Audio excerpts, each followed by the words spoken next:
Hello, hello, hello. This is a very different video than I would usually make just because I have always wanted to do more sit down videos where I just, yap about things that I have been thinking about or things that I just feel like maybe others could possibly relate to. So I decided to call this series Tea, Talks, and Thoughts with Lex. Now, I say tea because I feel like I would have something to sip on while I'm speaking to the camera. I don't have tea today, but I do have an iced coffee. So that is what's going to do for today. That's what's kicking off the series. Now, what inspired me to make this video was essentially I went to a concert by myself last weekend, and it's not my first solo concert, but I started to think about how comfortable I have gotten doing things on my own, especially as someone who's always been a very anxious and shy person. Now, I grew up very, very, very sheltered. That's a topic for another video. But I grew up very sheltered, so I've always been a very anxious person, never someone who got outside of their comfort zone, took any risks, any of that stuff. If we start from the beginning, I grew up in a single parent household. My mom was the one that, took care of everything. She had to work 3 jobs to help raise my sister and I. And so I would say that I learned and got my hyper independency from her. She is very, very hyper independent. She's engaged now, but now it's gotten a little better on her end. And I'm also trying to work on my hyper independence because I know that, either spectrum is not good. It's not good to be codependent and it's not good to be hyper independent. I always felt like I could never rely on anyone, and it's mostly because I just never felt like I had a solid core of friends, if that makes sense. I had friend groups, especially in middle school. I had friend groups that I would hang out with, but it was never I don't think I've ever had a sisterhood. I've had friends, some of them were close, but I personally never felt like I was first option. I always felt like I was second option to someone else. And this is not to say that I always want to be priority, but I feel like, I don't know, people just never really chose to hang out with me or be around me. They would always want to go with the other person first, and if the other person wasn't available, then they would come to me, and I'm I peep it. Did I ever really say anything about it? No, because I really wasn't too outspoken about things like that when I was younger. Now it's just I will clock you. I will clock you, no hesitation. I was also a bit of a people pleaser, so that kind of added into it, but anyway. I really started in middle school, and then high school. High school was really when, freshman and sophomore year, I did have 1 or 2 girls that I was very close with. Anyways, my friendships were, I felt always one-sided, and so that's kind of, I was I was okay with it. Again, I was okay with it at the time, but looking back at it now, I feel like there were a lot of friends that I could have left behind. Just, had chosen better friends to have around. The friendships that I did have back then absolutely shaped me and have made me be a lot more selective of who I give my energy to now. I have very few close friends, but it's very few for a reason, and I'm very grateful for all of the friends that I have now. On to relationships. I really didn't start dating until 4 years ago, actually. Did not date in high school. I wouldn't say I was ugly, but in high school standards, I was not pretty. I wore glasses. I wore braces. At the time, I was not conventionally attractive to the other high school boys. I had crushes here and there, but I never really I never really like did anything about it because I was like, they're not gonna like me back. Like I promise they're not gonna like me back. And so I was very, very awkward and shy around boys in high school, and I just never like I never dated. I never really talked to a guy until after I graduated. I relied more on friends at this point, and so both, my lack of my lack of a dating life in high school and then my friendships kind of led me to realize that, all you really have at the end of the day is yourself. That is the only person that you will have at the end of the day. You can easily fall out with anyone, anyone and everyone tomorrow, and you will not have anyone by your side. Like, no one. Now that I'm older and out of high school, I do feel like I have definitely grown a lot from my high school years, but more so in my mentality and emotional intelligence. I'm also a lot more secure within myself now than I was back in high school. So back in high school, like I would not even think about like going anywhere by myself. Well, also like I wasn't really old enough, but like doing things on my own, I'd be like, who the hell does that? Like, why would you even want to do that in the first place? Now that I know like who I am and the things that I like, the things that I don't tolerate, and more so, the energy that I like around me, it's a lot easier for me to be like, no, like if I want to do something, I'll absolutely go by myself. And then if I feel like I want someone to come with me, then I'll ask. But if they can't, I'm not gonna like cancel those plans for them. Like what? Let me preface by saying that I don't think that it's a bad thing to want human connection. I mean, we're all human. We all have emotions. We are going to crave human connection regardless. However, when it gets to a point where you have to do everything with someone else and you have to rely on someone or wait on someone else to do something, that's where I'm gonna have to be like, I think you need to reevaluate, what it is that is causing that codependency and constantly needing to be with someone or feel like you need to have someone in close proximity to you. I feel like it's really common nowadays to stay in miserable friendships or relationships because people do not want to be alone. And I honestly don't really understand. I never understood it personally. The peace that you have when you are single and not having to depend on someone to dictate your emotions, unmatched. Unmatched. I was in a relationship for 3 months. That is the longest relationship I've had, the only relationship I've had. I was on and off with that man for a year, but essentially we broke up because he wasn't in the, headspace or whatever to be in a relationship, whatever. So we broke up. Honestly, like the last weeks of us being together, it was so emotionally and mentally draining that I do not ever want to revisit a situation like that. Like I understand, it feels good to be in love. It feels so good to like have someone that you can go to, someone you can talk to like every single day. But it really gets to a point where it's like if that person is not making you happy, like if the negative emotions are outweighing the happiness that you get from them every now and again,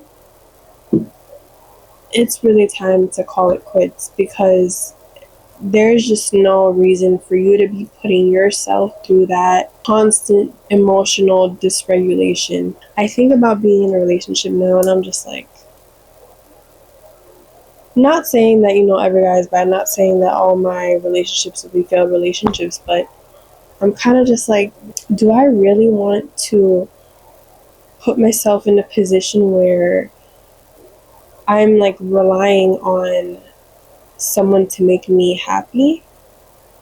Probably not. I saw a TikTok of this girl, I think it was yesterday, 2 days ago, where she did not have a good birthday because her man was being weird, and essentially they broke up because he cheated on her.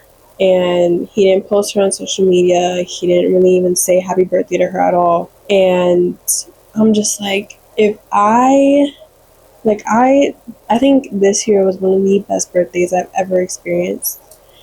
But if that was my case this year, all hell would have broken loose. Let me just say that. Especially if a man, or any man or woman, whatever, especially if the other person is so miserable enough to make your birthday miserable, that is not really someone that you should be with. If they will go out of their way to make everything about themselves, that is not anyone that you should ever engage with. Again, they just don't, they're not deserving. I think about things like that and I'm like, damn, like I really am so happy to be where I am mentally, emotionally, spiritually, because I just feel like, again, people staying in relationships or just to be around someone 24/7 is kind of like, I don't know, something's got to give. Something's really got to give. I say all this to say there is no one or any connection that is worth sacrificing your happiness and your emotional stability. There just never is. This whole like solo doing things by yourself, not even talking to anyone. Like I'm not speaking to anyone right now. I'm not doing talking stages right now. I'm truly like not interested. I actually went to a singles mixer and I went for like fun. I didn't actually go to be like, oh yeah, like I'm gonna go meet someone. No. I went just to, for fun. I actually left with girlfriends and not a single man. I was like, no, I'm okay. I'm okay. Thank you though. Yeah, no talking stages. I actually did date all of last year. I was dating quite a bit. I will say that. And I think that everything that I experienced last year, I don't want to experience again. Granted, not all of the guys that I, talked to were, not all of them are bad. Some of them were genuinely good guys, but it just kind of opened my eyes to be like, I think I need to figure out what it is that I actually want from a man. And by doing that, I have to first figure out exactly what it is that I bring to the table and how spiritually, emotionally in tune I am with myself enough so that I can show up for someone else in the way that they need me to. So right now I've just been single. I literally have not spoken to a guy since December. I went to a solo trip to Boston, which I was actually going to get into that, but I have been single since. And I genuinely like I'm in a place where I like the peace and the serenity of being alone. Now I do hang out with my friends. I try to hang out with my friends at least once a week, every other week. Yeah, other than that, I've been like friends, work. If I'm not at work, I'm at home.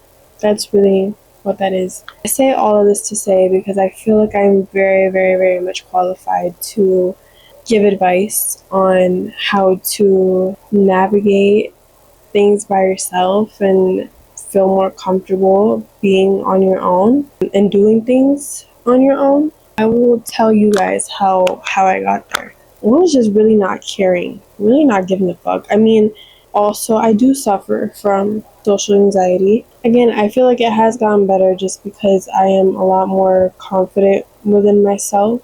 But I also just don't care. I love the feeling, especially when I go out to dinner by myself. Like, I love the feeling of getting cute, putting on a cute little fit, and looking good and going out. Like, I don't know. I just love that feeling. But anyways, so I just like not even caring. Like I also I also do live in a smaller city, and unfortunately, I do still live in my hometown, so I don't like running into people that I went to high school with.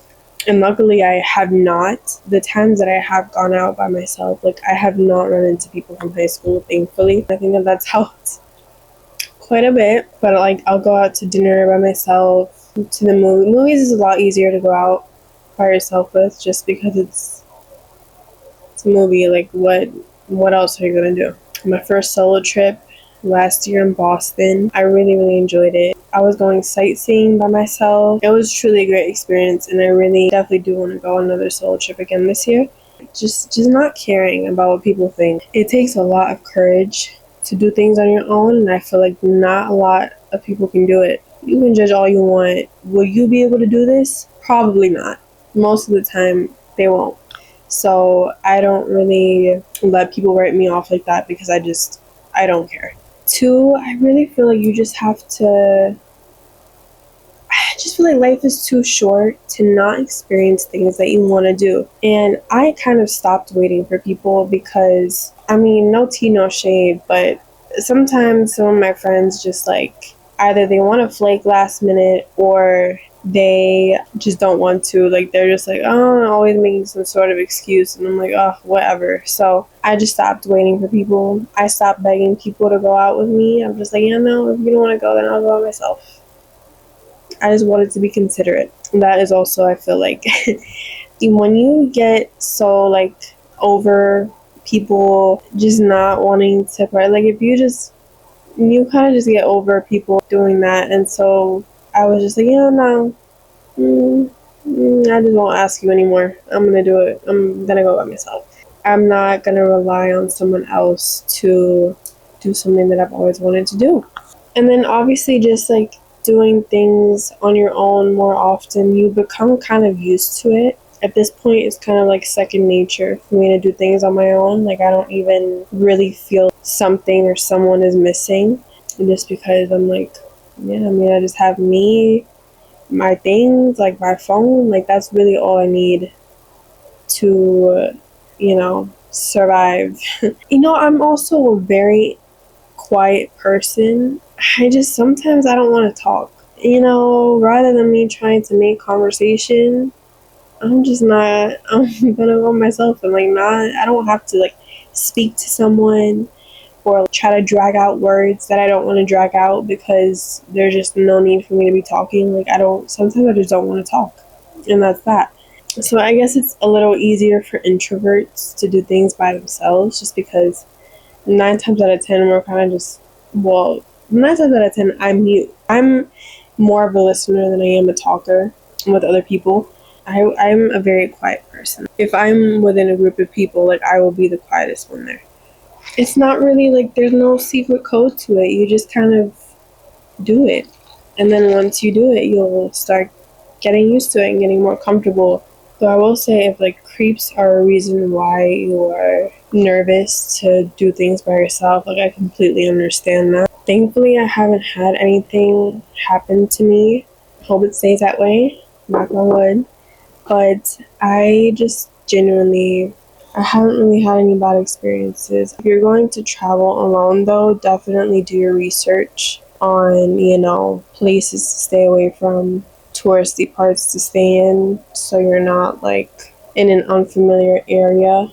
Yeah, I mean, that's really all that I have to say to that. Being alone is great. It really is. It really is. I hope you guys enjoyed this little sit down video. I still feel like I rambled regardless of the talking points. I literally wrote down talking points that I had, and I still feel like I went off on a tangent every now and then. Yeah, I hope you guys enjoyed the first video of this series. I will try to make these once a week. I have a few things that I want to talk about, so while I have those ideas, I will keep these videos coming. Thank you guys for watching, and I will see you in the next video.